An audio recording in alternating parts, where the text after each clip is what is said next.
ये बची भी ना एक हदीस पाक में आ हुजूर अलैहिस्सलाम फरमायो त तमा के गैरत पर तमा का मुखे वधिक गैरत ए मुखा वधिक अल्लाह जे जात के गैरत खुदा जी गैरत न गाल खे गवारा ही कान कदो तो को जमीन जे तख्ते पे रही करे मदीने वाले जे शान में बेअदबी करे हुजूर जे शान में गुस्ताखी करे ए उनके ई दुनिया ते छडो वजे न या बी गाला एकड़ा के जल्द पत्र थी दिया बिन के वरी धर दी विंदिया ताकि गुनाहन ते चढ़े तो वधिक जलील रुसवा दुनिया आखिरत में जन पर पकड़ खा के जदो ही कोन सूरह कलम के अमा खोले ॾिसो वलीद बिन मुगीरा हिक गाल कई हुजूर जे बारे में केड़ी सिर्फ वजदू जो लफ्ज हुन इस्तेमाल कयो हो अल्लाह ताला कुरान में फरमायो वल कलम वमा यस्तुरून मा अंत बिनिअमत रब्बिक बिमजनून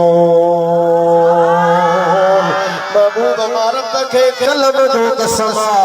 ए जेको लिखन था उन जो मामूर रब के कसमा तू पंहिंजे रब जे इनाम एहसान नेमत सां मजनू नाही महबूब हुन तव्हां जे लाइ ये लफ्ज़ इस्तेमाल कया अल्लाह ताला फरमायो महबूब तुझे लाइ बेइंतहा अजर दिया महबूब तू अखलाक अजीमा जो अखलाक आला जो तू साहब मालिक दिया अक्ते अल्लाह ताला फरमायो उन माण्हू जे बारे में जंहिं हिकु लफ्ज़ हुजूर जे लाइ इस्तेमाल कयो अल्लाह फरमायो इहो वॾो हलाफ माना वॾो कसम खण वारो आहे इहो वॾो कूड़ो कसमी बि आहे अल्लाह फरमायो चुगलखोर बि आहे अल्लाह फरमायो ख़ैर खां रोकींदड़ बि आहे अल्लाह फरमायो वॾो ॾोही मुजरिम बि आहे अल्लाह फरमायो हद खे गुज़रंदड़ बि आहे अल्लाह ताला फरमायो चुगलखोर बि आहे अल्लाह ताला फरमायो इहो माण्हू दगाबाज भी आ ठग भी आ तानाए मेना जण वारो भी आ नम ऐब अल्लाह ने जा बुधाया आखिर में अल्लाह कुरान में फरमायो त यो ज़ना जी पैदावार आ यो हलाल जो नथो थी सके छो त जेको हलाल जो होंदो आ वो मदीने वारे जो कदे बेअदब कोन थींदो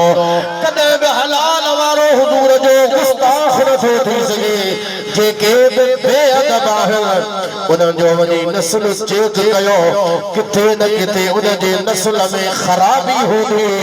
बेअदब हरामी न थी सके तो हलाली कदम रसूलुल्लाह जो गुस्ताख कोन थींदो।